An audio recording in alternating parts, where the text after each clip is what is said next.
अपनी बैठक में आराम सो रहा था। दो आदमी आए हैं, आकर के उन्होंने इस घटना को अंजाम दिया है। कोई तेज़धार हथियार है उनके पास, जो है चोट काफ़ी लगी हुई है। चाचा जी थे जो सीआरपीएफ से रिटायर थे। रात को अच्छी तरह सोए हुए थे अपने घर में, तो रात को दो आदमी आते हैं और इनको तेज धारदार हथियार से भाई इनको चोटिल कर देते हैं, इनका मर्डर कर देते हैं। हरियाणा के रेवाड़ी का ये पूरा मामला है, जहां पर नकाबपोश हमलावरों ने सीआरपीएफ के रिटायर्ड सब इंस्पेक्टर की हत्या कर दी है।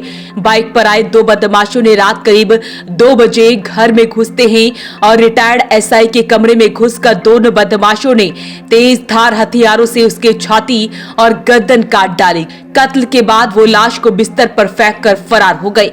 मरने से पहले रिटायर्ड एसआई ने शोर भी मचाया, लेकिन परिजनों और पड़ोसियों के आने से पहले बदमाश दीवार फांदकर फरार हो गए थे। परिजनों ने पुलिस को एक सीसीटीवी फुटेज सौंपी थी, जिसमें घर की तरफ आते हुए 2 युवक दिखाई दे रहे थे, लेकिन पुलिस छानबीन में सामने आया कि वो दोनों युवक गांव के ही हैं और ट्रेन पकड़ने के लिए रात को जा रहे थे।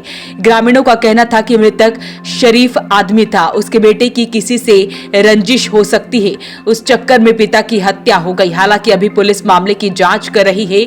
वहीं मृतक के भाई ने कहा कि जब तक हत्यारोपी गिरफ्तार नहीं होंगे अंतिम संस्कार नहीं करेंगे। सर अभी इसके बारे में तो क्या बताएं कि जैसे रात को अपनी बैठक में आराम सो रहा था।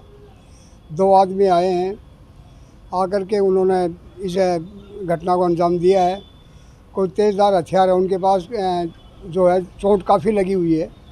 3-4 जगह उन्होंने वार किया है और करने के बाद फिर परिवार को कुछ भनक सी लगी, तो परिवार ने उठकर देखा तो वो 2 आदमी बताए कि बोला कि वो फिर जो है ना वहाँ से भाग निकले। क्या उनको पकड़ने का प्रयास नहीं किया? पकड़ने का प्रयास किया जी, लेकिन वो क्या है जैसे परिवार उठा है और उनके पीछे भी भागा है, लेकिन वो क्या है कि तब तक निकल चुके थे।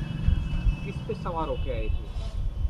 घर में पैदल, वहाँ से तो पैदल निकले हैं। अभी कहीं साइड में कोई व्हीकल खड़ा किया हो तो उस बात के बारे में पता नहीं, लेकिन वहाँ से वो पैदल ही निकले हैं, बल भागते हुए पैदल निकले हैं। तो अभी पुलिस की क्या कार्रवाई चल रही है?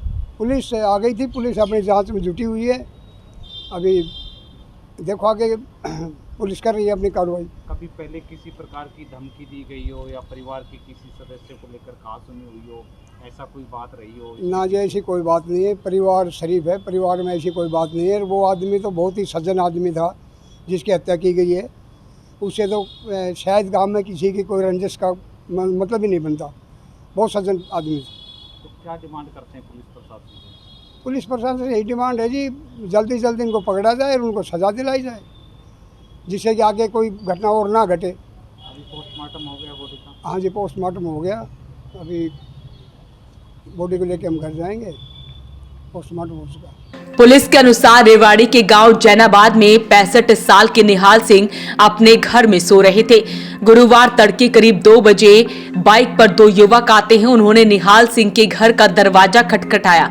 निहाल सिंह बाहर के कमरे में ही सो रहा था, तो उन्होंने ही दरवाजा खोला। निहाल सिंह ने जैसे ही दरवाजा खोला, बाहर मौजूद दोनों बदमाश उन्हें धक्का देकर घर में अंदर घुस गए। इसी के साथ उन्होंने पहले से हाथ में लिए तेज धार हथियारों से निहाल सिंह पर हमला शुरू कर दिया और उन्होंने निहाल की गर्दन और सीने पर वार कर दिए। हमले के दौरान निहाल सिंह ने हल्ला मचाया। उनके चिल्लाने की आवाज सुनकर निहाल सिंह की पत्नी व बेटा बाहर निकले तो दोनों बदमाश मौके से फरार हो गए। शोर मचाने पर आसपास के लोग भी इकट्ठा हो गए। तब तक निहाल की मौत हो चुकी थी। इसकी सूचना पुलिस को दे दी गई। ये हमारे घरों में चाचा जी थे जो सीआरपीएफ से रिटायर थे। रात को अच्छी तरह सोए हुए थे अपने घर में, तो रात को 2 आदमी आते हैं और इनको तेज़ धारदार हथियार से भाई इनको चोटिल कर देते हैं, इनका मर्डर कर देते हैं। उस बीच जब वो खुड़का बिड़का सुन के घर वाले उठते हैं, शोर शराबा होता है, वहाँ से भाग गए जी।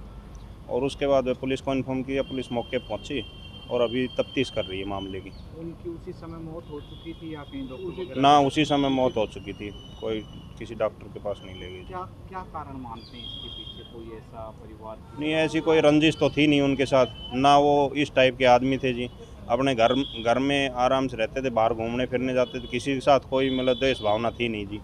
ऐसी कोई मामला तो है नहीं रंजिश वाला। तो अब ये क्यों हुआ वो तो जांच का विषय है जी। पीछे एक मस्जिद गांव में भी घटना हुई थी, वो भी ब्लाइंड मर्डर था। अब इस तरह की घटना ये इस तरह की घटना हमारे एरिया में पहले नहीं हो रही थी जी, अभी होने लग गई हैं। एक मस्जिद का मामला भी आप लोगों ने देखा होगा कि मस्जिद में भी एक ऐसा ही मर्डर हुआ था। ये दूसरी घटना है हमारे एरिया की इसी 1 महीने के दौरान। वो मामला भी अभी फ्रेश नहीं हुआ है, उसके बारे में पता नहीं जी हमें। तो अभी क्या मांग करते हैं पुलिस प्रशासन से? क्या हम तो यही मांग करते हैं भाई इसकी गहनता से जांच हो और इस टाइप के मामले दोबारा रिपीटेड ना हो, और इन जो भी इस टाइप के लोग हैं जो क्रिमिनल लोग हैं उनको जल्द जल्द पकड़ा जाए और उनको वही सज़ा दिलाई जाए। वहीं सीआरपीएफ के रिटायर्ड एसआई की पत्नी ने पुलिस को बताया है कि हत्या करने आए बदमाशों ने चेहरे पर नकाब पहन रखे थे। दोनों एक बाइक पर आए थे, मौका देखकर तुरंत फरार हो गए। बाहर अंधेरा होने के चलते उनकी बाइक का नंबर भी नहीं देख पाए। इधर पुलिस ने गांव में लगे सीसीटीवी खंगाले।